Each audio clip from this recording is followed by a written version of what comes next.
Good evening and welcome to the 6th annual Rennovators Home Tour presented by Gateway Health and supporting Lancaster, Lebanon Habitat for Humanity. I'm Amy Ballastier, a Habitat team member, and I'm with you in the lovely downtown location of Penstone, along with my co-host for tonight's pre-show, Emily Marzak, who is this year's tour chairperson. So I hear we have a pretty great show tonight, don't we, Emily? We do. We have a great show. We have 6 amazing homes to tour, all to support one great cause: the full renovation of a home on South Lime Street in Lancaster, the future home of our Habitat homebuyer, Shameka, and her 3 children. Now seems like a great time to remind ourselves why we're here, and that this tour is important in that it's raising funds for Shameka's home. It is. We have a lot of fun with this event, but at its heart, it is a fundraiser with a very serious purpose: to raise funds for Shameka's future Habitat home on South Lime Street. So please, don't delay. Make your gift now to Habitat in support of Shameka's future home. You can pick up your cell phone right now and do a text to give. You can text the word Rennovator to 44321. That's RENOTOUR to 44321. Or you can go online to our webpage at renovatorshometour.com to make your safe, very easy, quick donation to Habitat. Every gift makes a difference. Every gift is important. Please give anytime this evening as generously as you can. And we'll have an opportunity to hear from Shameka later in our pre-show. And so you can then hear directly why affordable homeownership is so critical to her and her family's bright future. While we're on the subject of the importance of donations, let's take a moment to thank our 2 pre-show sponsors. And they are PSECU, a full-service credit union, and Berkshire Hathaway Home Services, the market leader in Lancaster County real estate for more than 30 years. They, along with our presenting sponsor, Gateway Health, are helping to build safe, affordable homes here in our community through their support. Yes, thank you to all of the amazing sponsors who have come out in a big way to support the show. We have a lot ahead of us, so don't go anywhere. Emily and I will be with you up until the 7 o'clock hour. We're going to cut to a quick commercial break, and then we'll be right back. What makes a bank? Busy branches, hidden fees, these, and of course these. That's why PSECU is not like your typical bank. We're the member-owned digital alternative that puts people over profits. And while we don't do these, we will treat you to financial tips and tools. Because when you gain the confidence to achieve your goals, that's us achieving ours. PSECU. Members achieve more. For a limited time, get $250 when you join. The time to sell is now. With low inventory comes high demand and competitive buyer offers, meaning homes are selling quicker and for higher prices. If you're thinking about selling, make sure you are partnering with a company that has the right tools, services, and support to get your home sold. At Home Sale Realty, we bring top-of-the-line tools and technology to reach the right audience and market your home in the most impactful way. With social media and online marketing platforms, our agents can introduce you to all we have to offer using our professional listing presentations. Visit homesale.com today to get started.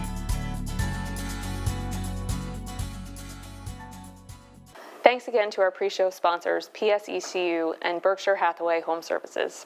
I have to say that after figuring out the switch to the virtual tour last year and then weathering the difficult times brought on by the pandemic, it's been pretty special to see all of the sponsors step up in the way they have to support Habitat and affordable home ownership.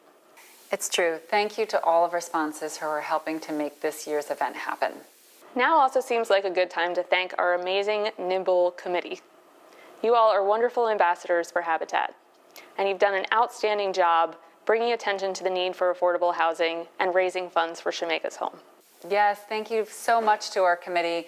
You know, Emily, it always amazes me that after 6 years of hosting this event, the committee manages to put together a lineup of amazing homes with great stories that are completely new every year. And this year's no different.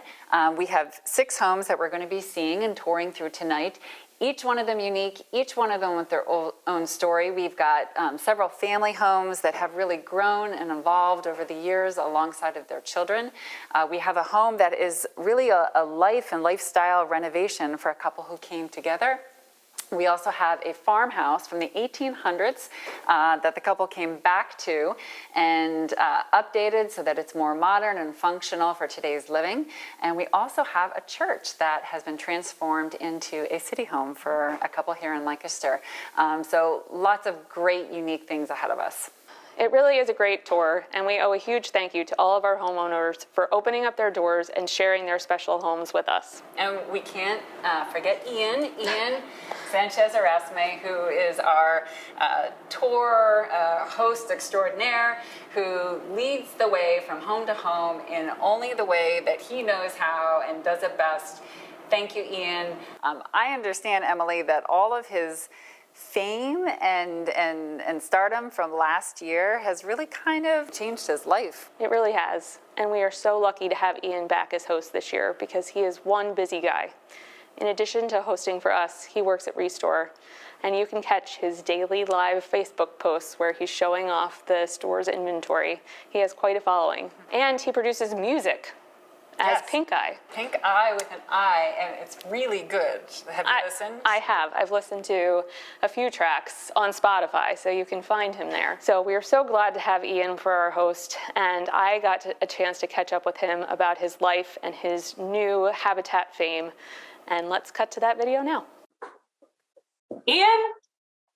Hi, is that you? Hi. What's going on? Just looking for the perfect outfit for the home tour, but I have so many cute things to choose from. I just have no idea what to pick. Oh, well, I guess that's a good problem to have.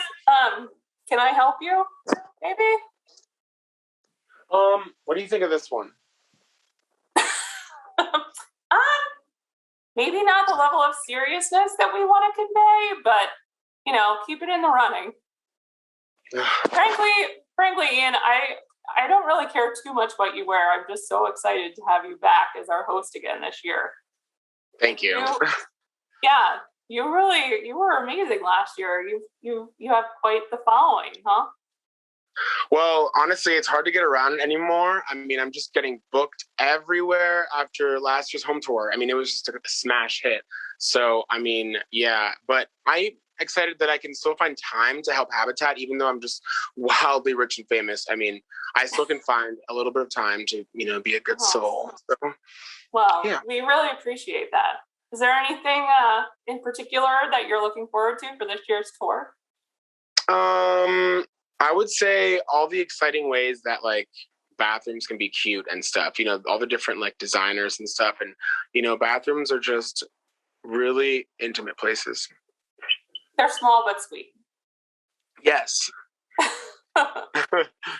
Well, so you're not going to tour that for us now, are you?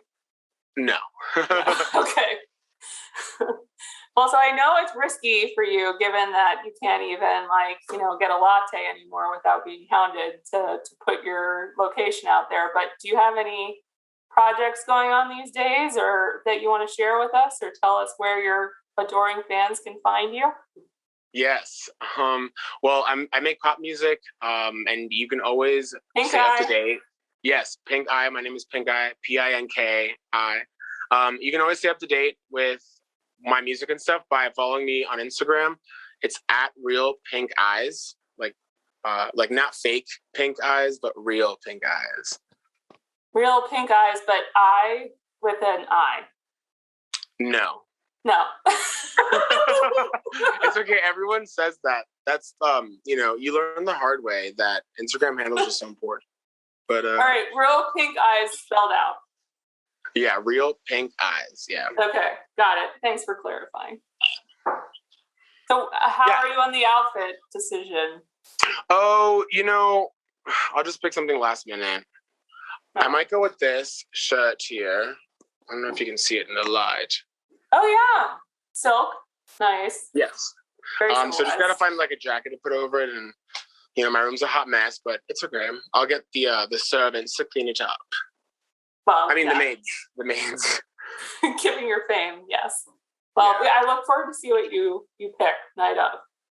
Thank you. All right.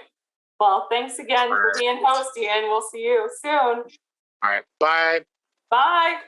Wow, I did not realize that Ian's sudden fame has created all these problems for him and his life here in Lancaster. I hope he doesn't run into more problems getting from home to home like he did last year. Yep, I remember.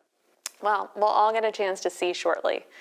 But rest assured, Ian will be riding in style this year. He'll be heading out in a 2021 Toyota Tacoma, thanks to Lancaster Toyota. Wow, that is an upgrade. Thank you, Lancaster Toyota. Ian thanks you too. Yes.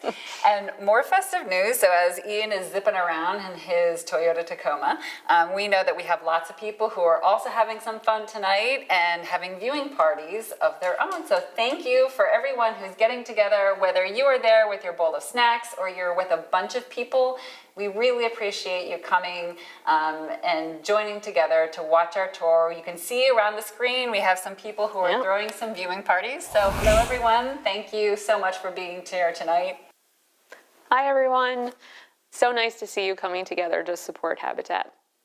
And while we're in the party mood, we have a new segment this year, something to help you make your evenings even more festive, a mystery cocktail tutorial. Yes, and a special thanks to Benchmark Construction for sponsoring this really fun segment that's coming up. This special mystery cocktail was made at Decades, which is a really fun venue in downtown Lancaster. I've taken my kids there. I've gone on a date there with my husband. So much fun to do. But it is in a historic building in Lancaster, and Benchmark Construction came in and they transformed the space into what it is now. So in addition to seeing and watching this great cocktail come together, we're also going to get a little bit of the story about the renovation from Benchmark. Yeah. I'm looking forward to it. So now, if you've been following along on Facebook and you have your mystery cocktail ingredients ready, please go get them, because we are going to get a little tutorial from bartender Colby at Decades.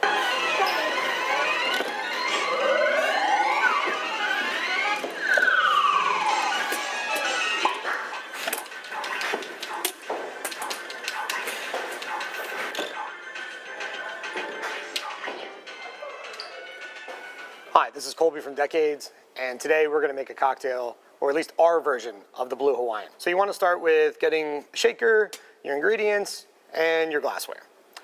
This is called a hurricane glass, typically used for tropical drinks. It gets its name from the old kerosene lanterns.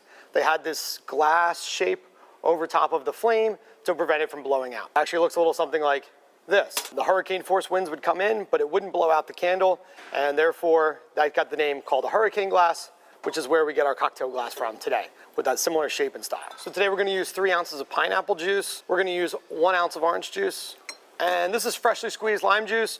You're welcome to squeeze about half a lime, but I squeezed a bunch of it. We're only going to use about half an ounce. And then lastly, this is grenadine, or any sort of pomegranate syrup would work. We're just going to use about a spoonful because we just want a little bit of color to the drink.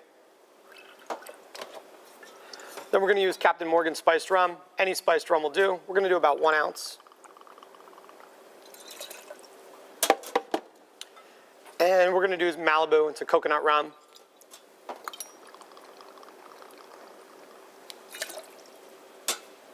So typical tiki style, you're generally going to want nice, strong rum taste, like nice spice from that Captain, a little bit of sour from that lime, and we're going to add a little coconut as well.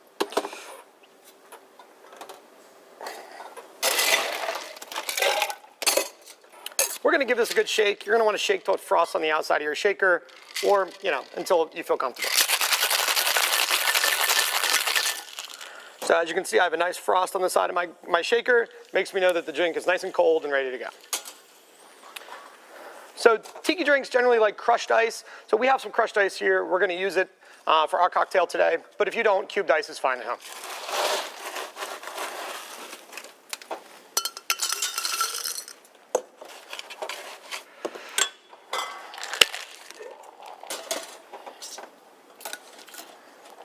So take your drink and just pour it straight over your ice.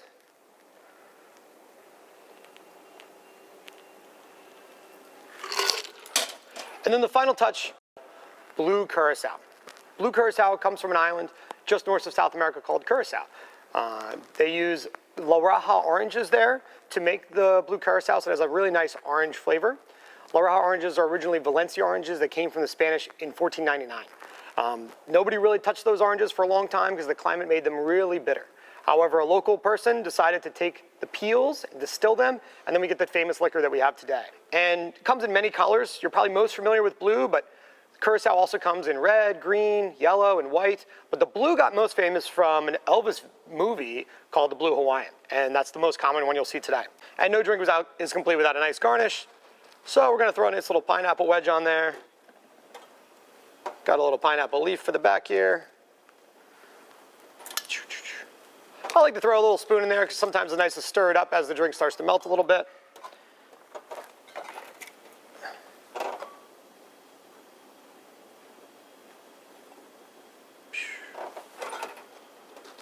Couple of nice cherries. And feel free to enjoy it anytime. Cheers.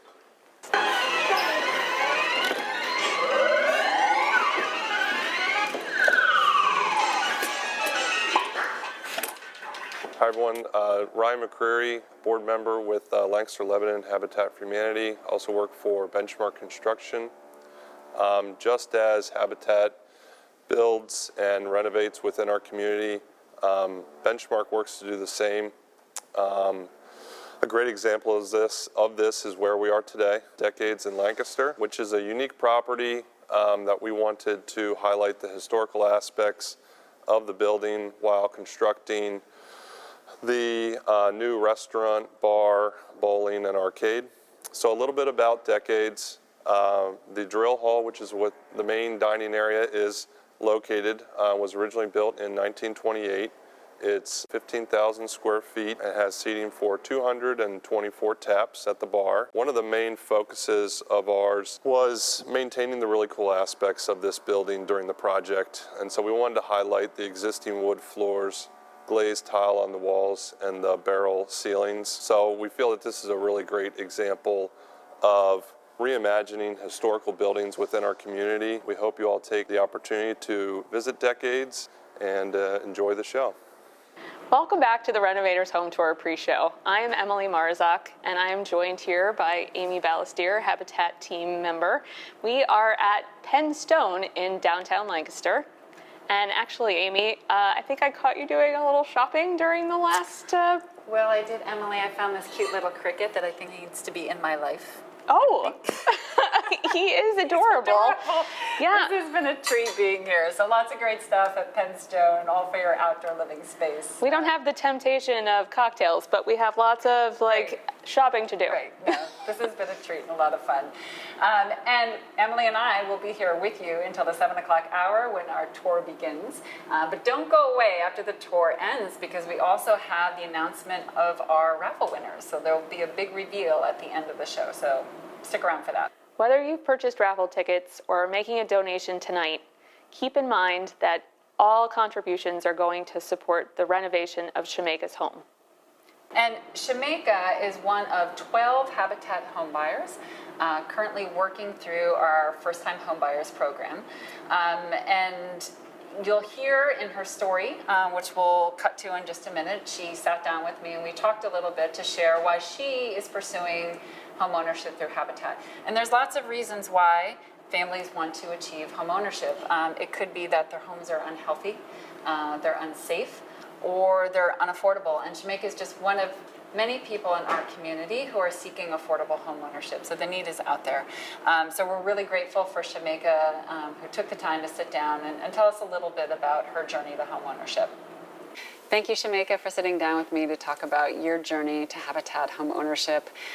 This year's Rennovators Home Tour is going to be raising money for the complete renovation of the house on Lime Street, your future home. So I think maybe one of the first questions to ask you is, what is it about the Lime Street property that we'll be renovating that you looked at and you said, this is going to be my future home? Basically, it's a perfect fit. Each one of my kids get to have their own bedroom. Mm-hmm. Mm-hmm. Yeah. Mm-hmm. Why did you decide to become a homeowner? Well, it was mentioned to me by somebody a long time ago about Habitat for Humanity. I actually did volunteer work, which I didn't think of it then. I didn't know what it was. I didn't ask questions about it. And one day, my oldest, she has really, really bad allergies, and my apartment doesn't have any windows or ventilation. So I was giving her medicine, and I was just like, let me look up and see what this Habitat for Humanity is. So when I got on the website, there was an application, like I can apply online. So I started to apply online, and I didn't finish the application. And a week goes by, and I get a packet in the mail, and I was like, you know what? Maybe this is my something that has to give. Let me just fill out this application and turn it in, and let's just see what happens. And here I am today. So was your daughter's health, her allergies, directly related to the apartment that you were living in? Yes. There's no windows. It was just so dusty, and the landlord actually had the carpet removed because I was complaining a lot. But when the people were removing the carpet, they were literally shoveling mold off of the flooring underneath the rug, and I couldn't do that to my girls.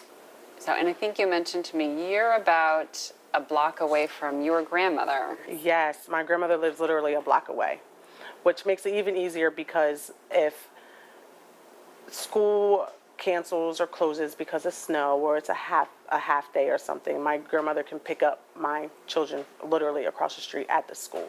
So it makes it so convenient for me. And I work outside of Lancaster, so my grandmother will be right there to give care when I need it, when I can't get there. So your girls are turning 11 and 4. What are they excited about in moving to a Habitat home? Having their own rooms. My oldest, who's about to be 11, she's like, Mom, I need my own room. Like, yeah, I know, to get away from her 4-year-old sister. What about you? When you think about waking up in your own Habitat home each morning, what are you looking forward to? What makes you excited? A peace of mind. Just knowing that my children are happy, they're healthy. I'm in control of my home. Like I said, my landlord, like, he controlled the heat and the AC, and it was like sometimes it was so hot it was unbearable, and then it's like I have to track him down to, like, hey, turn on the air, we can't breathe in here. And then, or it'll be so cold in the wintertime, like, he just, you know what I mean? I have that ability just to get up and go, I can turn on the heat, or I can turn on the AC and live comfortably. So I understand you have about 100 hours left of your sweat equity. So for those of our viewers who are not familiar with Habitat's sweat equity program, each homeowner contributes several hundred hours of sweat equity before purchasing their Habitat home, and I think you have about 100 hours left. You did a lot of it here at Restore, but you're saving these last 100 hours to when you are working on your future home. How do you feel about the construction process? Have you ever done it before? Are you intimidated or excited? I'm ready to get dirty. I'm ready to see what it's like. Like, I like to see the before and after. Like, I watch those shows and it's like, oh, this is what it looked like, but then you don't get to see the process of them going through it. Right. At least I'll be able to see the process of them going through it and having my hands in it as well. Thank you, Shamika. We wish you the best. We know that you are going to be a very successful homeowner, and you are going to have many happy years ahead of you in your Habitat home. So best wishes to you. It's time for a kind of healthcare that doesn't just take care of your health, but also takes care of everything that gets in the way of it. It's a friendly voice to talk to whenever you need it. It's not just a doctor's appointment. It's a way to get there.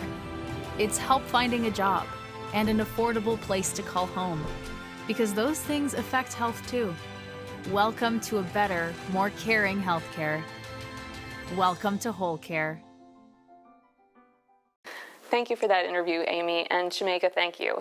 We'll get to peek at the planned renovations for Shamika's home later during the tour.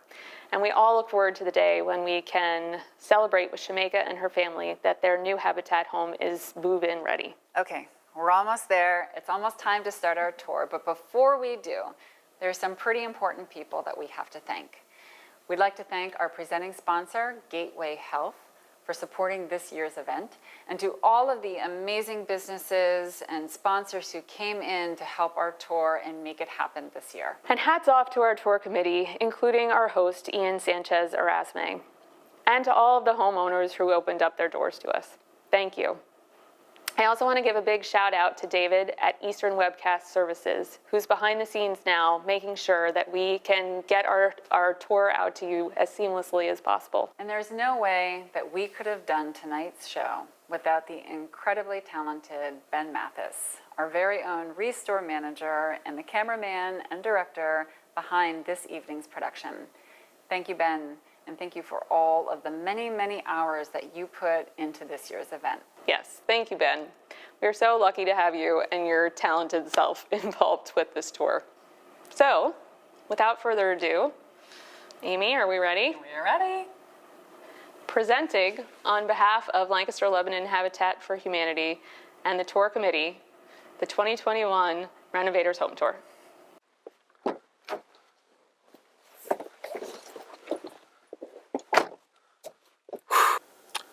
Sirius XM. I wonder if I can find the Restore jingle. Probably like a rock song. I really need a sofa, but my bills are pretty high. My best friend says she knows of a place where I can buy. Surely beats last year. I was supposed to have a limo, but plans changed. We had some fantastic homes last year. I cannot wait to see what's in store for this year. I mean, last year we had a golden bathroom, thanks to David Lyle, and we had this beautiful rancher with an open back patio, thanks to Charlie Yo. Oh, you can't forget the Victorian home. That one was cool because it was old but still had this mid-century, like, modern vibe. So it was just really fresh. They were all just pretty amazing. I just can't wait. Speaking of amazing, I can't say enough about this beautiful Toyota Tacoma. It feels like I'm riding in a rich person's cloud, pretty much. I feel like I'm in Beyonce's private cloud. Got a lot of space for the kids here. I mean, I'm never gonna have kids, but at least I'll be ready for it if I do. And oh, this radio, it's touchscreen. So first of all, it has Sirius XM, so I'm really seriously excited about that. I really like this color. It's like gray, but it's not gray. It's kind of like the color of a cloud, if it belonged to Beyonce. Oh, four-wheel drive. Okay. Well, it's not snowing, but this car has four-wheel drive.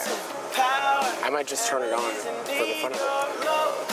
Oh, one thing, the turning signal is not loud and annoying. It's a perfect volume. Yeah, the steering wheel feels like a very expensive bed for my hands. But you must always stay awake at the wheel. Gonna make a left here. Turning signal is nice and quiet.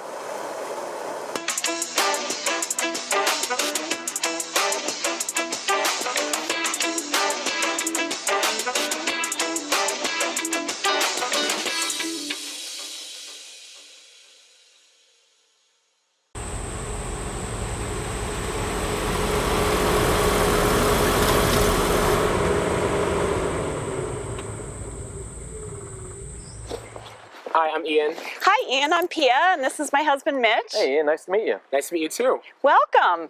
Wow, it's a really cool truck. Is that a Tacoma?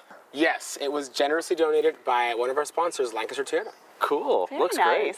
Awesome. Yeah, it certainly beats last year's method of transportation. That's for So sure. true.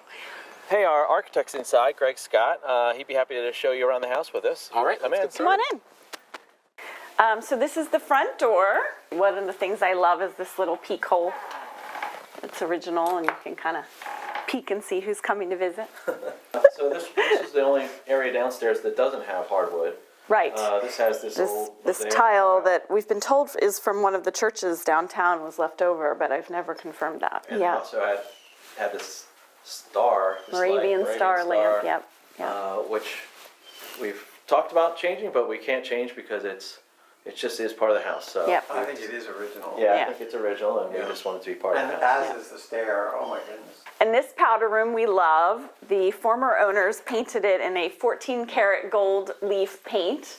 So that's real gold, which is really fun and bright, and we kept that because you can't paint over that. And again, the leaded glass, you can see. The leaded glass, and there's the little Yeah. cabinet in there to match. That's what you call a memorable moment when you use that powder room. Yes. And then moving into what we call the big room, because we never really came up with a better name for it. It reminds me a little bit of Asheville, North Carolina, with the Vanderbilt Mansion. And this room is definitely the party room. Most of the time it has this big table, and we spend a lot of holidays and birthdays and things like that. The Christmas tree goes there.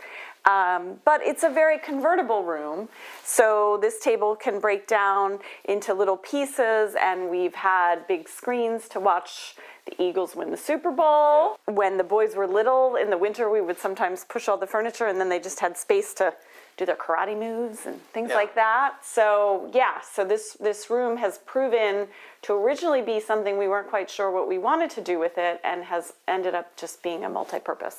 And then this is the sunroom. So these are the original doors, and they are really heavy. Yep. All iron. And this was originally a patio. Yep. When the house was built. And then the previous owners, about 35 years ago. 1950s, I think. 40 years, yeah. Yeah. Enclosed it and made it a more livable room. And we use this room a lot. This is a great room to have just small family gatherings in. I actually use this room as my office when I'm working from home, because it's just so much light and really is uplifting to be out here. We've done a few changes in here. We've added the granite countertops, and we've added a lot of lighting up above, so that at night this room is just as bright. And you're kind of keeping with the English tradition because of their inclement, constant weather.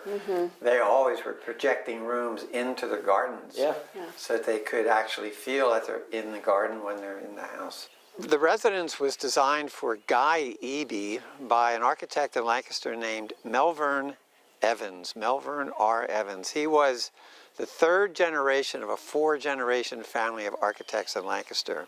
And the Eby residence was designed in September of 1928. What I find interesting about the residence, it's designed in a style called English domestic.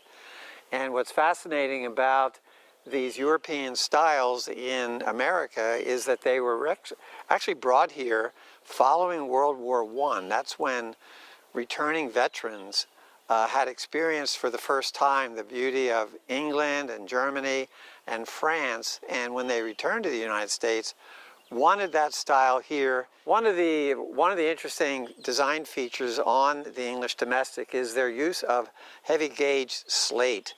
And if you notice on the slate at the bottom of the roof near the base, the slates are almost 1.5 inches, 1.25 inches thick. And as the slates move up the slope of the roof, they become thinner and more closely spaced. That was a design technique to do what we call force the perspective. And by forcing the perspective, it created the illusion of a taller and more aggressive roof than is really there. So we bought this house in 2006, and I don't really think we knew what we were getting into. We lived in it for a year and a half, 2 years. year and a half or 2 years before we did anything. With a new home. To test drive it, basically, and see how it works with daylight and how it works with your family and all those points. But it was a classic 1920s house, and we lived differently in the 1920s. And, when you're moving into the 2000s, it's a whole different ballgame. Sure. And as you said, Mitch, it was all chopped up, and my first reaction coming in was, "Where's the daylight?" So when we started the kitchen renovation, we had a couple things we knew we wanted. One was that we wanted a round table, actually specifically this round table. And why is that? It's my childhood table growing up. And we loved it, and we appreciated the benefits of a round table, that you can always pull one other chair up, and there's no sharp corners to run into for little children. And so we wanted to bring this table in. And then my other big thing was I wanted a really big refrigerator because I just like it. And it's really handy to be able to store all the food that we seem to consume around here. And then the other thing that I love about this kitchen is our secret staircase. This is the back stairs that we preserved. And the boys love that. It goes right up to their bedrooms, and they feel like they have a secret passage. What I like about the stair is it's completely non-compliant in today's architectural codes. And that brings great joy because it's like you could never get away with that today. And why not celebrate that? The flooring that we have at Mitch and Pia's is essentially a very traditional English domestic floor that you would find in homes of that 1920s era. So it's pegged floor. It creates the illusion of a pegged floor. In this case, it's not authentic, but no one would know. Right? And it is random width, and that creates more variety of the spacing and configuration of the pegs. So the pegs become sort of an art form on the floor. Yeah. You know, the average American family uses 30% of their house 90% of the time. This is working hard. Yeah. You're doing cooking, you're doing dining, you're doing homework, you're doing all these activities. This is a rather small part of your house, but think about how much activity. Yes, for sure. Absolutely. Yep. So one of the fun things that we started was every summer we go to a paint your own pottery place, and each one of us will paint a knob. That's a red tornado because they go to McCaskey. And that was an eyeball because I guess we were into spooky things at the time. Anyway, so they'll paint things that they like, and we're slowly it's really clever replacing all of them. So this is what we refer to as the mud room, and this was part of the renovation. And there were a couple goals with this. Again, having two little boys at the time, I really needed a place that they could crash all their stuff. And so we added these cubbies, and each one of us has one, including the dog. And that's for backpacks and shoes and things like that. There was a bathroom actually in the garage when we bought the house, and we wanted to bring that bathroom in. So we brought that bathroom in and a little bit of the garage, and by giving up that space in the garage, we were able to get all of this space, including this powder room. We chose the grass tile because I wanted to kind of go with the feeling of the kids being able to come in and have their muddy shoes and everything blending in together. Thank you guys so much for the tour. I felt like an Egyptian queen in your powder room. Oh, our pleasure. Glad you liked it. We're happy to support Habitat. It was a great experience. Thank you. All right, see you guys. Take care. Bye. Bye.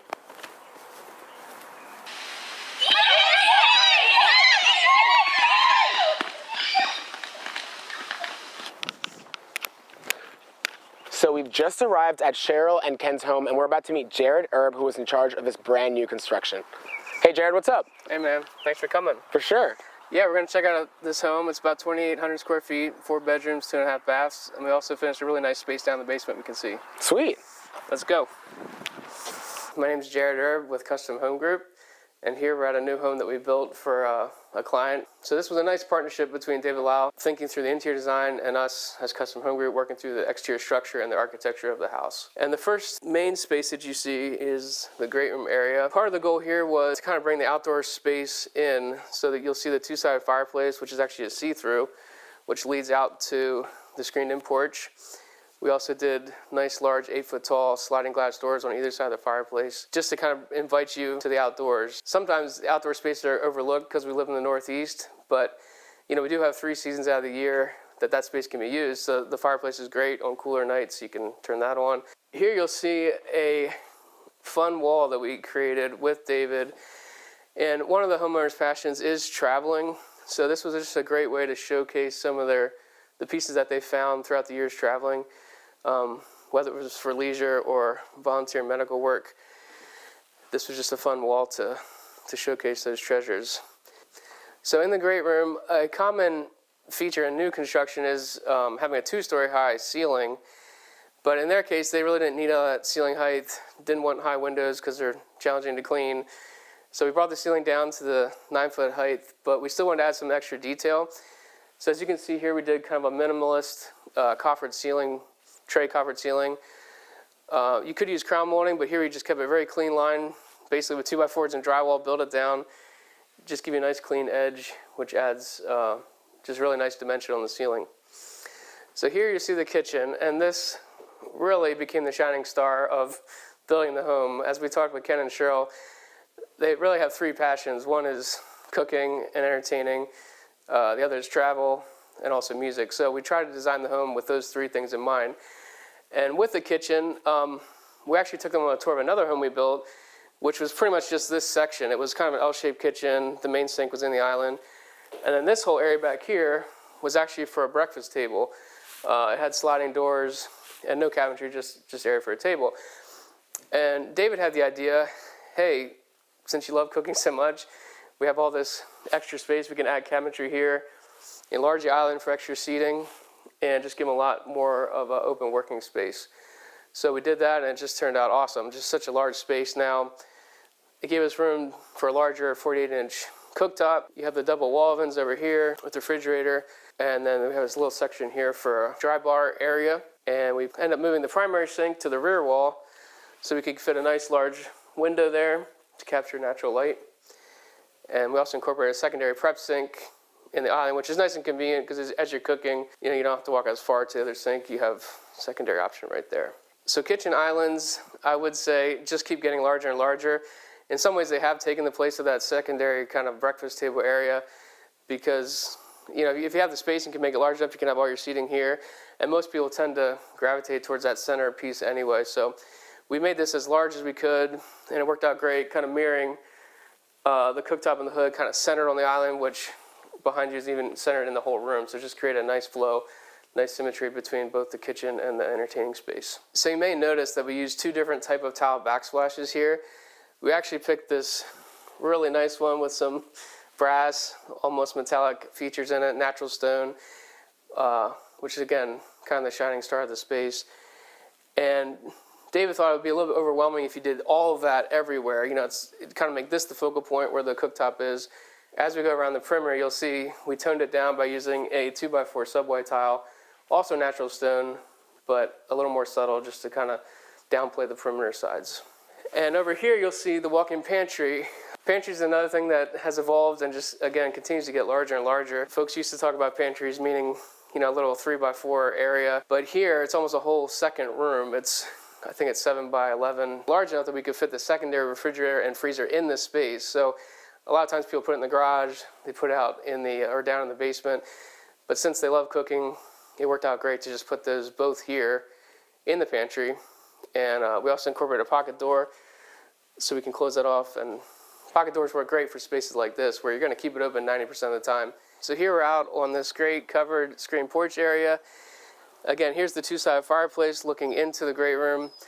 Out here we incorporated a natural stone we actually got from Penstone. And you can see above we put in two skylights just to help bring in some natural light. But yeah, this is just a great space because it almost acts as a secondary living room, for 3 seasons out of the year. So here you're going to see the powder room. In some homes, powder rooms are very utilitarian, but in this case, the powder room is right off the entertaining space, so we wanted to give it a luxurious feel. David introduced this wall covering with that wave movement, again, very organic feel, almost the feel of an ocean. Again, we also picked a freestanding vanity piece. Because it's a smaller space, using a freestanding vanity just helps the room breathe a little bit, and it's not as tight when you're doing wall-to-wall building cabinetry. So that's a nice trick in a small space. So here we're in the primary bath, and one of the first things that was selected in this was actually the accent tile you see in the shower.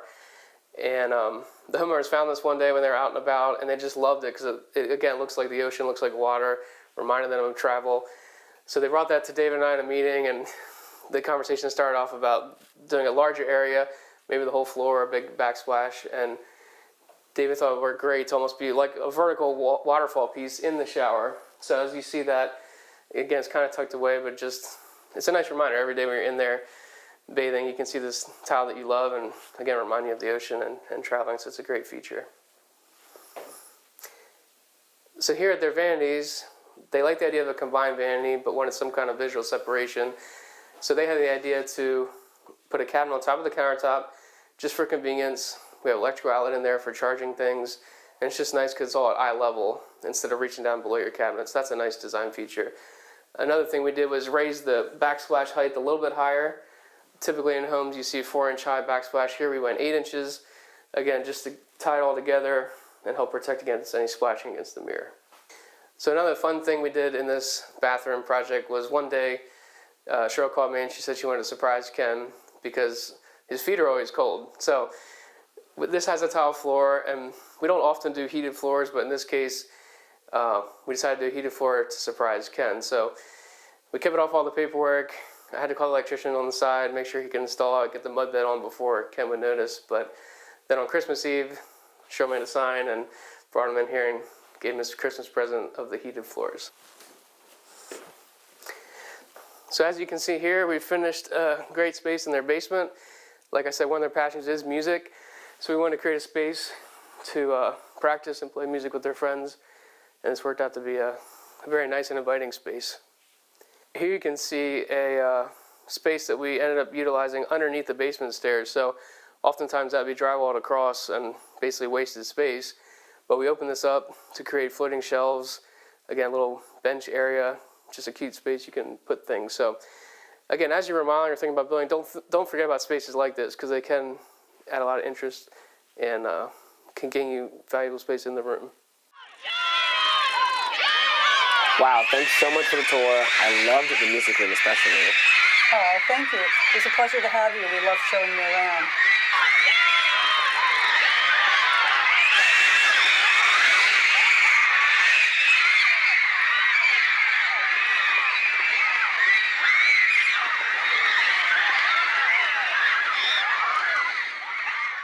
So we're in Schooling Hills, and we're about to meet Priscilla and Andy, the owners of this beautiful home that they actually purchased last year during the pandemic. So let's take a look.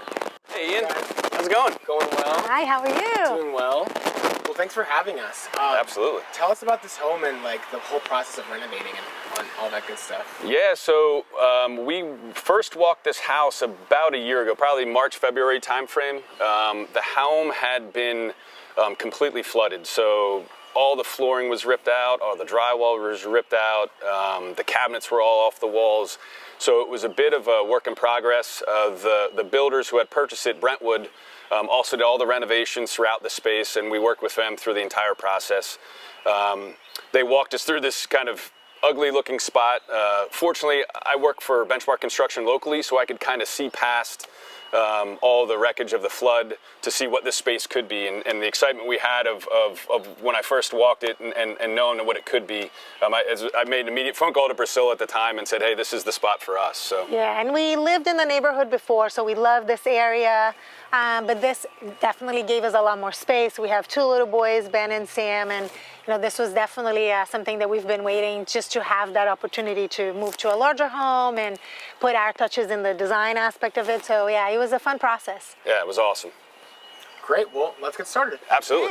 So as we were saying, the house was pretty raw when we first walked through it. So no drywall on the walls, all the framing was exposed, the flooring was tore out, cabinets were pulled off the walls, so it was in rough shape. Most of the water damage had been mitigated at that point. As you can see in the living room, in terms of space, it was pretty much left as is in terms of the wall layout. What we did do, the front of the fireplace, we pulled forward to create space to put in shelves on either side to frame out what was the fireplace. You can actually see the white brick is all new brick that pulled that fireplace forward. So it created space for us for pictures and different design features as a result. Some other cool pieces, like these two club chairs were the first pieces of furniture my parents bought when they got married almost 60 years ago. So they need a little bit of love, so we had them refinished here locally, and we've been able to utilize them. And they fit great with the style aesthetic that we like, and so we're psyched to be able to use them, and they make a great addition to the house. The living room, that white couch is an IKEA couch that we've had for 15 years when we lived in San Diego. And the yellow one we bought when we moved here, that's a Joybird piece, and they kind of go well together. So it's great for us to be able to mix old and new, and something that it's a little more expensive with something that is inexpensive. So it's just kind of working through it, and the pillows. So I made the pillows and the throw. Just for free time during the pandemic. It's a little bit of a Martha Stewart inspiration, but it's kind of that's one of the things that we love about the house, that we both put a lot of thought into it, and just not everything has to be expensive. You can mix and match. We have a couple pieces from the the Habitat store also. Well, the coffee table is from coffee Space. So table's that's from a second-hand Space. table we bought from Space, and we needed a coffee table, and it was like fit right in with again the kind of the design of the space. The magazine rack again was something that we had got at a thrift store when we were down in Maryland. It's kind of a unique piece that we've had for quite some time, but we love it. And then moving into the kitchen, like I said before, entertaining is definitely something that we love to do. We also needed a lot of storage space. So the way we designed the island, there's some storage here on the back of the island, some, just cabinets that we can store things. The other side has all the wide, there's the wide shelves, and we have a lot of cooking tools. Yeah, and I think the most important thing when we did this was there was a lot of thought into the layout of the kitchen and how we were going to get the cabinet storage space we needed, but the functionality of it as well. And I think, before we even came up with a design, we were laying out the cabinets, we were taping the floors, trying to lay out like what's the proper distance between your counter, your island counter, and your wall counter, the island and the cabinets behind, because if there's somebody sitting at the counter, you want to be able to open the doors behind them. The same thing when you have somebody, doing something at the sink, you want to have enough space for somebody to be behind and potentially either walk past them or be able to be at the cooktop as well. So we taped this all out on the floors before we made any decisions and how we were going to utilize the space. And it turned out perfect, in terms of there are some critical dimensions that any design professional will give you, but just to tape it on the floor and understand it makes a huge difference. The other thing is getting creative with storage. Priscilla was awesome at saying, hey, I have certain ways I want to be able to use cabinets. For example, we don't like a ton of clutter on the countertops, so getting, all the soup spoons and ladles and all that sort of stuff off of that, creating this, design where you have some of the, your cooking essentials are all stored in a cabinet, easy, functional, easy to utilize. Same thing with, spice racks. We did the spice racks down below, so she's able to, they're convenient to the cooking space, but also kind of stored away in a cabinet in kind of a sleek, subtle way. Also, again, not liking microwave sitting on the cabinet, we went with the under-counter microwave, again, kind of concealed away in the island, makes it discreet and keeps it out of the way. So, all these things were part of the decision as well. And then the other key feature of it is the countertops. So we went to great lengths to find the right counters for the space, including, we went to several fabricators, but also we went to yards as well, so distributors. And we knew we wanted a natural stone.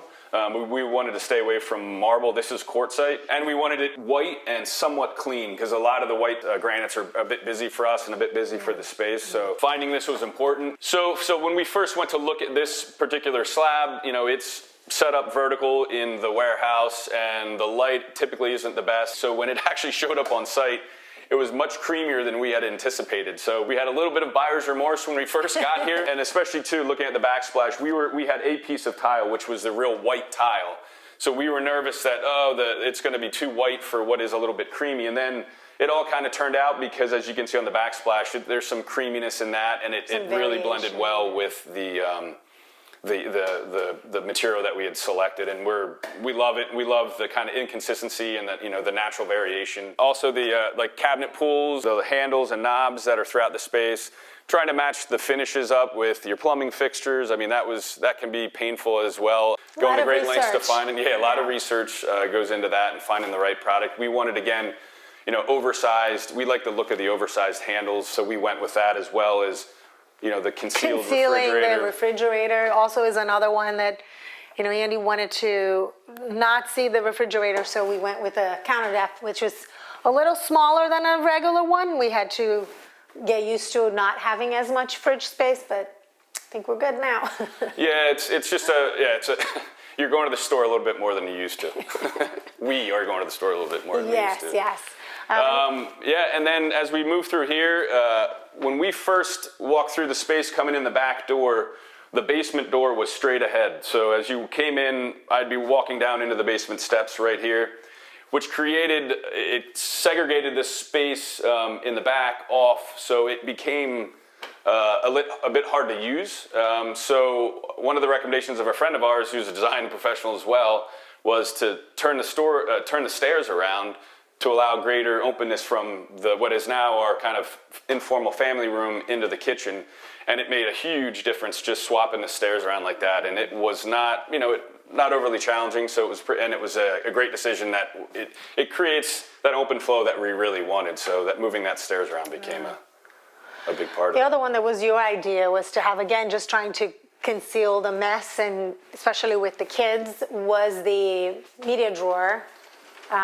So all our chargers and, you can put your phone inside the drawer and not have to worry about it's not on top of the counter. Yeah, seeing all the wires out on the countertops drives me crazy. And so just putting the outlet and the USB adapter in the back of the drawer, and then we can throw all that mess, instead of being on the countertops, now in the drawer. The drawer. And one of the challenges that we had in terms of, again, creating this open space is you're tearing down walls to create the space. It's the thing you don't think about is where you're going to put your switches. So it was probably something that we didn't think about as hard as we probably should have. And depending on how you're flowing through the space and how you're accessing it, you're going to want to understand where you want your light switches. And what ends up happening too is you can see you get a bank of switches because you're limited where they can actually go. So something that we did go through and try and figure out, but we probably would do it differently next time.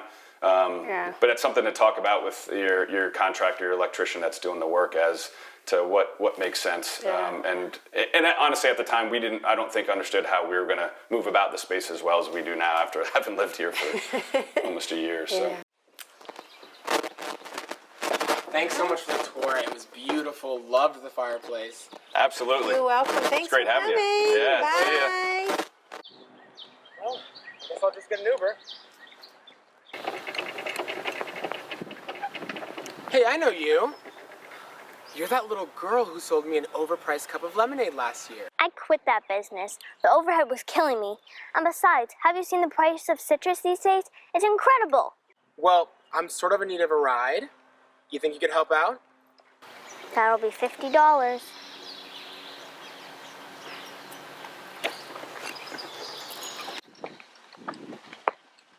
Is there a car charger in here?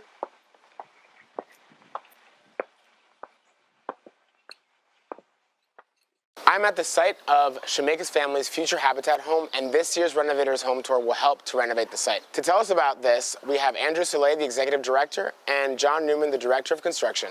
Thank you for joining us. Thanks for bringing the Rennovators home tour over to our South Lime Street project, Ian.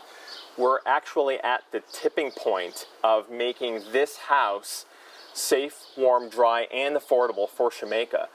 Pretty soon we're going to be bringing in our volunteers to help transform it. And let me have John tell you a little bit how we're going to go about that. Sure. The first thing we're going to do is we're going to make sure that it's structurally sound. We don't want volunteers coming in and the walls, ceilings, floors collapsing underneath them or on top of them. We're going to clean it out. We're going to make sure that it's safe, and then we'll start the demolition process. By that I mean we'll bring in sledgehammers, crowbars, fingers, whatever it takes to clear the property out and make it to an empty space so that we can design the rooms as the architect put it on paper. And in just a moment we're going to cut over and have a look at the actual build designs for the renovation. But let me add on to what John just said. This house in particular we acquired from the Redevelopment Authority of the City of Lancaster. We also acquire properties from a lot of other redevelopment authorities, land banks. We get them donated from private owners, and we also buy them on the open market. The goal is to get them for as little as possible so that we're able to invest as much of our resources and our volunteers' time into making these beautiful, safe, warm, dry, and affordable homes. And because of the different families that we have in our program, we get all different size homes. This one is perfect for Shemeka because of the size of it. We're able to incorporate 4 bedrooms in the house, and that's perfect for her 3 children. Each one of her children will have their own bedroom. And to see exactly how this home will be a perfect fit for Shemeka and her family, we'll talk to the architect, Charlie Yo. We're over at Yo Architecture and Design with Charlie Yo, and let's show you what's going on in the house. Charlie, can you take us on a virtual tour? Sure. So as I think you've seen with John, it's a very blighted house. It's actually been condemned. There's a big hole in the back wall. And, our goal is to update the house so that, that it's good to go for another 100 years or so.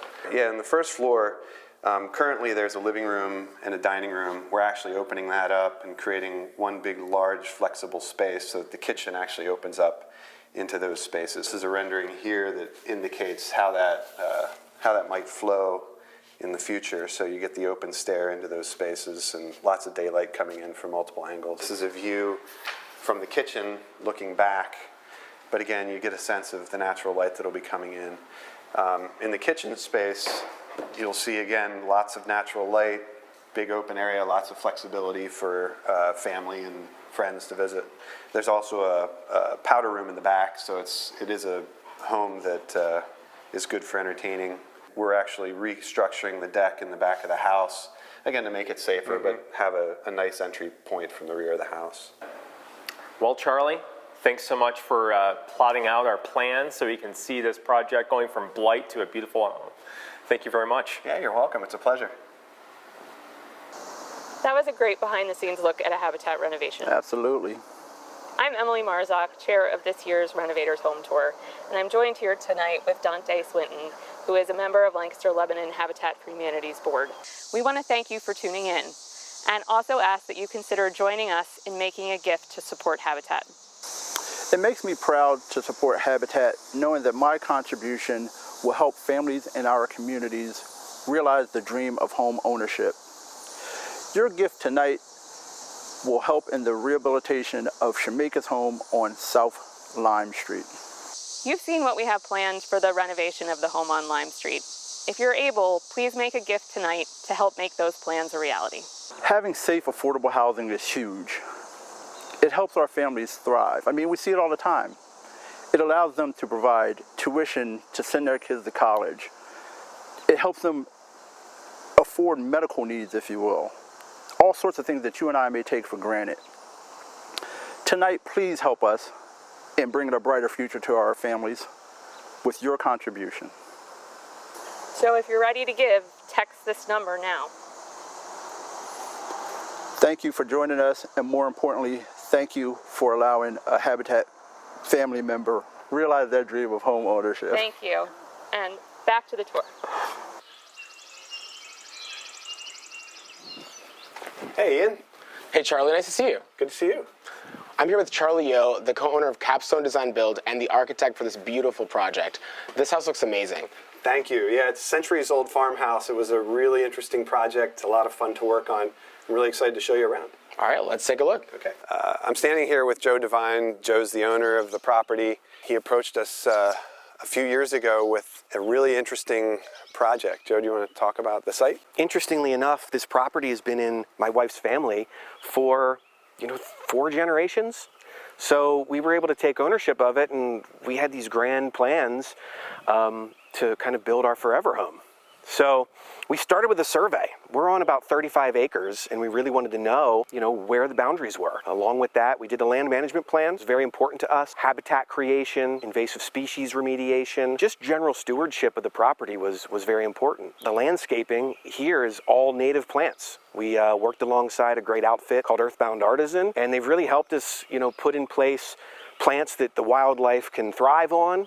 It's a benefit to the ecosystem. Yeah, so with that, when we were approached by Joe and Katrina with the site survey and this property, the first thing we talked about was, what are we going to do with this farmhouse? Again, it had been in the family for years, but the proximity to the road was not something that Joe and Katrina were really excited about. So we actually started by looking at other sites on the property to build. We looked down closer to the pond, but ultimately I think the sentimental tie to the structure, but also what we could do environmentally by preserving habitat and not wrecking a lot of it through construction also became important. So we really looked at, studied ways to add on to this house.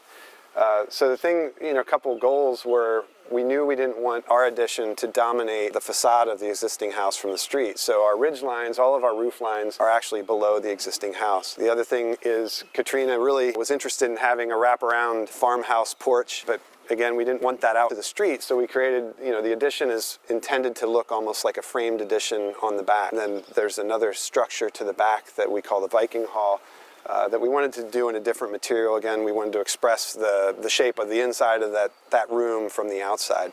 So for that addition, we chose stucco. So you have kind of three materials here that you're looking at. You're looking at the stone, the siding, and then the stucco. So I'm standing in the entranceway to the existing farmhouse from the new addition. You can notice we chose to expose some of the original stone. This was actually covered in plaster. There was a frame addition on this back portion of the house that we chose not to save. The thing you want to note is the thickness of the walls and how we chose to connect into the existing house became important just because of the expense and the effort that it would take to cut openings into the house. So we had to be very creative with where we broke through the existing house into the new addition. We're currently standing in the mudroom of the existing house. You can note the very low ceiling heights here. And again, we were trying to relegate the existing house for spaces that the ceiling height wasn't a major concern, one of which was the mudroom. So this is the area where you come in from the front door, you want to hang your coats, you want to kick your boots off. So we had a custom built-in constructed here, and we chose to use a board and batten look siding as this wall.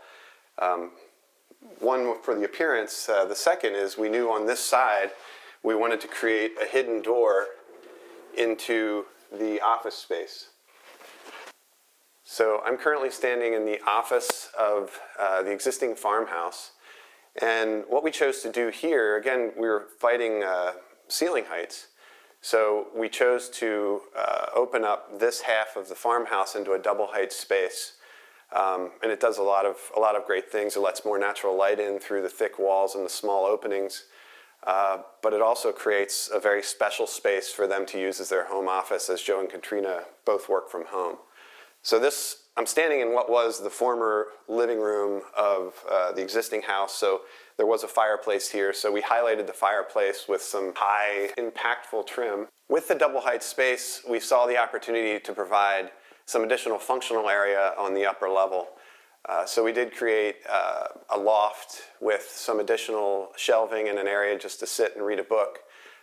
It also created an opportunity to connect to the second floor through another doorway. And then the loft is connected to the lower level through a spiral stair that is very compact to fit within the space. So we knew that we wanted the kitchen to be the centerpiece of the home. Joe and Katrina do love to cook. They also love to entertain. So we wanted to have plenty of elbow room in the kitchen. We also wanted to maintain a visual connection to the outdoors. You can note here the emerald green tile. Katrina loves green, so you'll see accents of green throughout the home. But the thing that we noticed with the tile is that it really does draw your eye to the view of the outside. The other thing to note here are the textures, the natural finishes. So we did choose to go with a white oak cabinet because the grain is expressed. We have some copper finished pendant lights over the island, and the range hood over the large range is actually a Venetian plaster. If you get up close, you can actually see the variegated texture there. Joe and Katrina have an awesome pottery collection that they use as their dinnerware, and we knew that we didn't want it to be behind closed cabinet doors.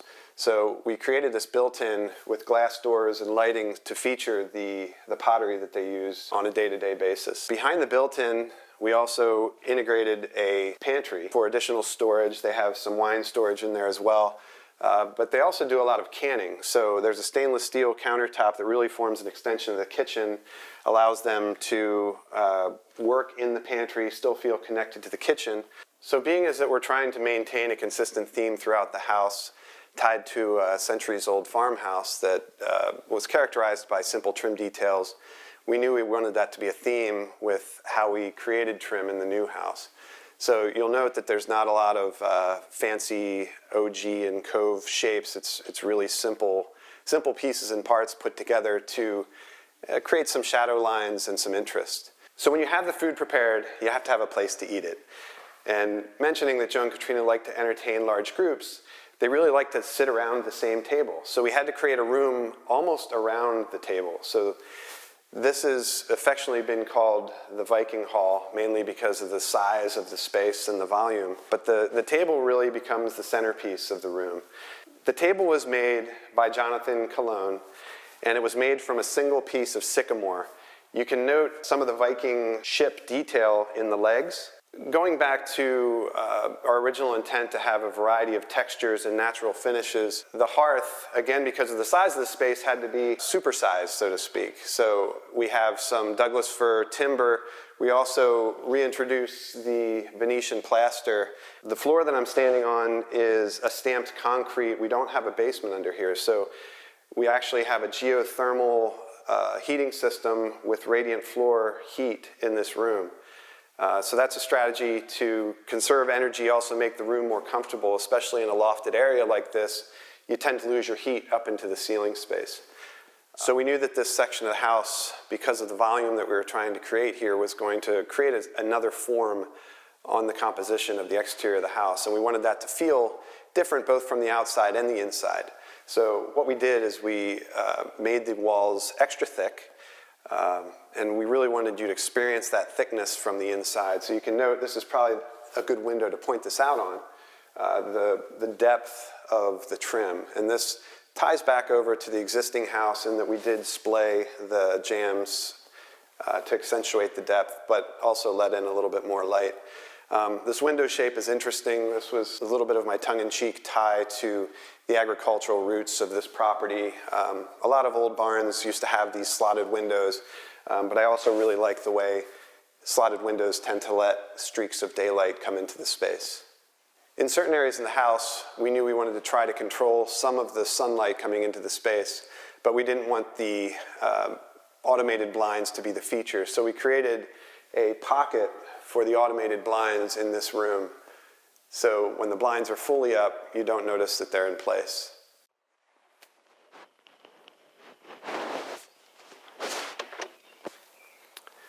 So we're out here outside of the Viking Hall, and a few things to note. We did talk about the thickness of the walls, and you do see that expressed here in this wing wall of the dining room, and the thickness of that stucco, which we thought was important to really make this feel like a heavy structure to kind of balance the frame addition with the farmhouse in the back.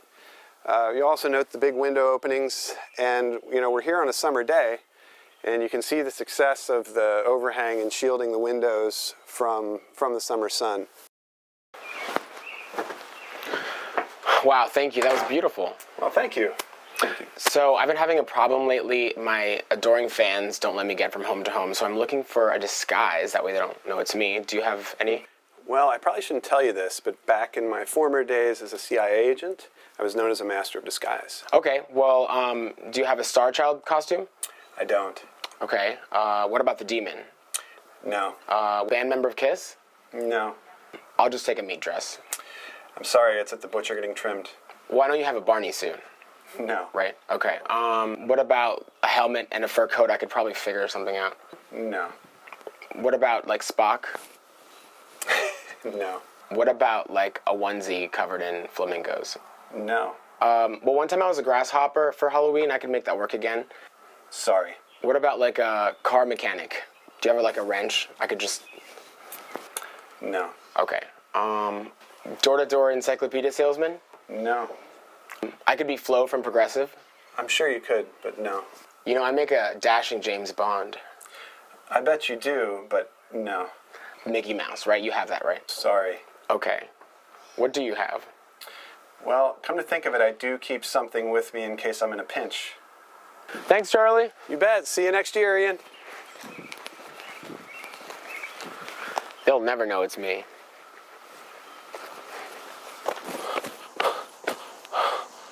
Whew. Our next home on the tour is a lovely rancher in Manheim Township. Let's meet the homeowner, Gail. Hi, Ian. Come on in. This is Brent from Brentwood Builders, who we chose to do our renovation. We chose Brent for a variety of reasons, and I think that you actually walked through the house with me one of our first times to come see the house, right? To talk about what would even be the possibility. Yeah, you called me up and were like, hey, we found this place, not on the market yet, but it's getting there, and could you come and give me some ideas and talk through it? So we met out here, we talked through the property, you kind of shared with me some initial thoughts and ideas, and then I think I began to work on some pricing for you, so you would have at least some ballparks figures to plan for what you wanted to maybe offer on the house and all of that stuff. Because we can show you the bathroom first. Since we are here, we just mentioned it. So I don't know, Brent, do you want to talk a little bit about that? Sure, yeah, we could talk about it. So what was originally here, and you come in and see it, but right in here where this open space is with the open shelving and some hooks and stuff for storage was actually a really small shower stall. The whole bath was tiled, and it had this old, it was like a really dark blue black tile, so it was nice for its time, but just needed a little bit of an update. And so what we ended up doing in here was just kind of pretty much gutting the bathroom out. Didn't need that small shower stall, wanted the extra storage, so just did a bath shower with fiberglass base and tile surround just to kind of freshen it up. A nice custom vanity here with quartz countertops and kind of fun hexagon tile, and have the fun green color on the wall. That was Gail and our designer Kelly came up with that together. This is one of my favorites, is the pocket door, just because again, it's not a large bathroom. Pocket doors are great when you have tight spaces, so they don't swing in or swing out. Like this hallway here is a little tight with doorways to the bedroom, so this just kind of hides the door, so when it's open, it's open. So the windows are a Marvin window that have the black on black, so it gives it a more of a modern feel. Super large fixed panel window brings the outdoors right in here. I love that. And then this flooring is a 5-inch real white oak flooring that we get here locally in New Holland, and it's finished in place, so we install it milled and tongue and grooved and ready to go. We install it, but then it's unfinished, so then we bring a flooring company in that sands it down nice, and then can stain it or just do a clear coat. In this case, we just did a clear coat. Then we updated the fireplace a bit with the new tile and the simple trim border to kind of keep with the modern feel in here. This ended up being a really nice, open, light, airy feeling living room. And I love the contrast of the colors. Right. The light oak. Yep. With the black and kind of black matte tiles, which again you saw in the bathroom, you'll see here, you'll see again in the kitchen, along with the white walls. But again, I think the contrast. Right, with the dark windows, and then you can pull in the color with some of your decor like you did here. Here, I will say too, one of the other things that I love, which again, you might not notice, but I think it absolutely pulls everything together, are on the baseboards, the trim. We went with the nice thick baseboards, and it's one of those things that you don't necessarily notice right away, but absolutely, I think, pulls together. Yeah, so this is a good example of using the house for what it had, and then kind of building on top of that. So all the windows already were not cased, so it had drywall returns like this, which is more naturally a modern look. As you add trim, it gets more colonial, or it makes it feel a little bit more along those lines of style. So this was all already here. We just, when we replaced the window, just added a little bit of piece around it right in here just to hide the gap from the window to the drywall. But yeah, we accented that nicely then with still pulling in the modern feel, but sprucing it up a bit and doing a 1x6 around for the baseboards. So it modernizes it, but it stays within that flow of how it looked. And then we did 1x4s where we needed to around for casing, for around doorways and stuff like that. And that takes us, I think, probably into the biggest project of for the sure, house, right? Which is the kitchen. Yeah. So this was your idea to put the kitchen in here, because we had initially talked about maybe doing an addition under the deck, and then you're like, I don't know if that's necessary. We have the room. We don't need necessarily more space. Let's utilize this beautiful natural room, because all of this was already here. All the exposed rafters, all those skylights, that was already here. So all we did was just pretty much obviously gutted the room and then just redid mechanicals and made it a kitchen. Because at one point we even talked about, do we want to just rip the fireplace out? Because we do have a you have one over there, yeah, right. And said, do we want to rip that out so that we have more cabinets? Sure, yep. I'm glad you didn't though. I am too. Yeah. And again, we just sort of said, the things in this room that we loved, with the ceiling and the fireplace initially. So So what can we do to work around what that? can we do to work with it? Yeah, and then the other thing is you have a lot of open shelving in here, which is like, what are you going to do for storage? And I really like open shelving. Again, part of what I love about this is the open feel of it. So I felt like if we put upper cabinets, it could start to make it feel totally a little more closed than what I would want. And so I personally love, like I said, the open shelving. Anyway, I love the look of it. And these are the dishes we use. We always say, people say, I can't, it's hard to keep things neat. And so for me, the trick is always two things, which is one, we don't have that much stuff. So we just put out what we use. And then two, the pantry. But back in here, you can kind of see the green that Brent was talking about, kind of just built-ins, which are so nice to have. And because we had a bathroom in here prior, a little half bath. Plumbing wasn't hard to. Here. Yeah, so they were able to put a little prep sink in for us. And we have our microwave and a great window too. Because again, I think this was originally part of the garage. So that took a lot of thinking, I think, because we had a one door here to the tiny bathroom and then one door here to the closet. That's the one that then we kept existing. And you gained a little more wall space by closing off that door, and we could put this kind of fridge and pantry open shelving unit here. So, and as far as the cabinets, they're custom made, local cabinet shop we work with on a lot of our renovation projects and new homes, and they're white oak, and then you have that white oak beam to match perfectly, same stains, same sheen, everything, just kind of tie it all together. Quartz countertops. Yes, and the lights are one of my favorite things too. I found those, actually, these were the very first things I bought. So back in November, right after we bought the house. Yeah. And we did add some extra lighting. So these were the first lights I picked out. And then these are sort of the mid-century vibe lights that Kelly helped me find online as well, Yale Lighting, and that I also love. But it's funny because my husband said to me at one point, so did you only get pretty lighting or did you get any functional lighting? Because these lights obviously look down directly hitting the shelf, and then these do provide definitely some nice ambient light, but not a lot of light for prep work. Right. When you're working at the counters. During the daytime, we have all these beautiful windows, we get so much light. But at night, what we realized at first was that it's actually can be a little dark in here. So we talked actually with Logan, who was the contractor. The project manager. The project manager, kind of throughout the entire process, and said, what would be some options? And he said, well, one thing we could do, because I didn't want to detract away from the pendant lights, he said could be track lighting. I think my first reaction, probably a lot of people's first reaction to track lighting is like, you think of those big, giant, they're like everywhere. 80s lights, yes. Yeah. But he and Kelly said, oh my gosh, no, there are so many cool options out there now. And so we ended up with these here that we kind of tucked behind this beam to light this countertop.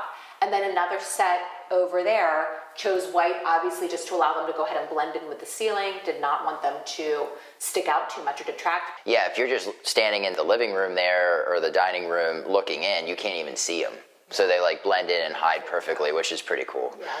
Because even though, they're pretty sleek, but you still don't want, the track lighting to be the main thing you see. So exactly. And I kind of felt the same about the hood. Right. I love the way that you all shaped it. Right. And did drywall. And again, I worked with Kelly a lot on what would be the different options. But because I wanted the fireplace to really be the focal point and stand out, sort of went with the more minimal. Yeah. So actually, all this is we framed it to that shape, drywalled it, finished it nice, and then painted it the same color as the wall. Right. So it has a nice shape. And it looks it looks custom, and it is, but it's not like from the cabinet maker or anything. So this is a really great way to actually save some cost, but still have a custom range hood. And it wipes down nice, because we did talk about, you could stucco it. Again, we talked about a variety of options. Right. Stucco would be tough if you get greasy or whatever. Yep. So this just wipes down. Yeah, the paint will wipe down, sure. Yep.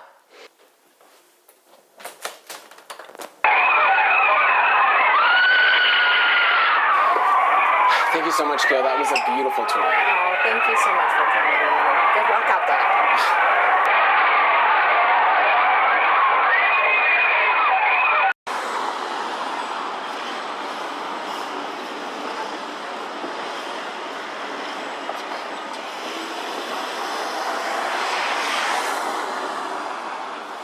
So while Ian is being chased by his adoring fans, I'm going to introduce you to our next home. This readaptive use project is the transformation of a city church into a residence. My design team and I wrapped it up just last year, and I'm very excited to show you around. Built in 1893, this church has been converted into a residence. The original owner commissioned me to create an interior about 10 years ago. The current owners just recently did an updated renovation. The property is filled with an abundance of original stained glass. This is an example of one of the original pieces that was relocated. It's backlit to give the illusion that it's on an exterior wall, but beautifully frames the staircase. Throughout the day, the space is very dynamic and it changes as the lights change. In the evenings and at night, when it's dark outside, we're able to work with the lighting and the space to get a very intimate feel. And with the artwork and the space that we're in that moment, it's very intimate and calming. But during the day, of course, it's very bright and vibrant and lively. And so we get a completely different mood. No matter what time we're in it, it gives us different experiences throughout the day. Welcome to the mezzanine level. Obviously, in the original sanctuary, this level would not have existed. This was created to provide a little bit more of a private, intimate space for the homeowner. Editing is a really, really important part of any renovation that you might want to consider. Very, very few renovations today are done in a purist way, where everything is sort of following one line. What we're looking at here is creating a space that's modern and clean and updated, highlighting all of the beautiful architecture as opposed to adding to it. In this particular space, you'll notice that we were very, very specific in creating more of a modern monolith for the fireplace, recessing the television, and doing a really, really clean line of cabinetry as opposed to anything that's ornate or detailed. We have enough ornate and detail in the existing space. When designing a space, it's important to keep in mind the treasures and the collections of the homeowner. I was lucky enough to have a client with a phenomenal collection of beautiful antique rugs. In order to make the rug sort of the star of the space and to balance with the rest of all of the architecture, we deliberately selected base cloths for our upholstered furniture. The wool rug that you see on the floor, again, very, very neutral and understated. What it basically does is creates a foundation for things that you want to stand out. We knew we had these core elements. A lot of the artwork were things that we'd had in our other home. Much of the furnishings we were planning to transfer over. But it was still exciting to try to determine exactly how it was going to fit into this space and how it was all going to work. And so where we've landed, I think, is in a place where we're tremendously happy with the end result. We were able to keep a lot of the things that we love in terms of the artwork and put them into this fantastic space, which had been beautifully renovated before we got here. We got to put another layer on top of that with some of our own things, and we're tremendously happy with the outcome. The homeowners are avid art collectors, and of course, in a space this size, scale becomes very, very important. The piece that you see here is probably about 8 by 5. In a regular room, it would overwhelm, but in this space, feels perfectly organic and natural. From the ground floor, you can really get a sense of the grandeur of the space, the juxtaposition of the old and the new, the modern with the classic. And one unintended little treat is that the glass railing reflects the stained glass from the front of the house, so we get to enjoy it from many, many different angles. In a large space without walls, great way to make it more intimate, use foundational area rugs. Here you can see we've created a little intimate conversation area that leads over into the living room. All in the same space, no walls dividing, but the foundational area rugs create little pods, little landing spots. When designing a kitchen, there are so many options available that sometimes we get kind of caught up in wanting to mix too many things in the pot. Working with the existing cabinet, just painted a fresh white. We've incorporated a very, very simple hardware, big, bold, and dramatic, quartzite backsplash, and the addition of this cantilevered island. The countertop creates sort of a sculptural element, and it also provides seating for 5. This area was formerly the dining room. The evolution of kitchens into a family gathering space has sort of made dinette sets obsolete. What we've done here instead is a chat group. 4 wonderfully comfortable chairs, an ottoman we can put our feet up on, or we can serve drinks or cocktails. It makes for just a wonderful, relaxing space where we can kind of converse with the cook, swing around, watch TV, or if we have a large gathering in the more formal part of the house, we have extra seating. What attracted us to the space originally were a number of things. One is the intrinsic beauty and architecture of the original building, its shape, its form. The very high ceilings, the trusses up in the top, composes something that's very difficult to find. We also felt we could put that together with some of our own things into a space that would be energizing for us and at the same time, very intimate and enjoyable at different moments depending upon how we wanted to light and utilize the space. So that was one thing. The other thing, though, was city life and also the block and the location where this building resides. It's a lovely part of the city. We were very anxious to get downtown where we could interact more with our neighbors on a day-to-day basis. And so between the location and the space itself, we were just thrilled to be able to find this space and ultimately work with David to develop it into what it's become. Come to Restore. Your purchases, they mean more. Windows, flooring, or even a screen door. Helps empower families in need. Your local community will thrive. Just wait and see. Oh, come to Restore. Your purchases, they mean more. Windows, flooring, or even a screen door. Helps empower families in need. Your local community will thrive. Just wait and see. Oh. And you can find us at 155 Independence Code.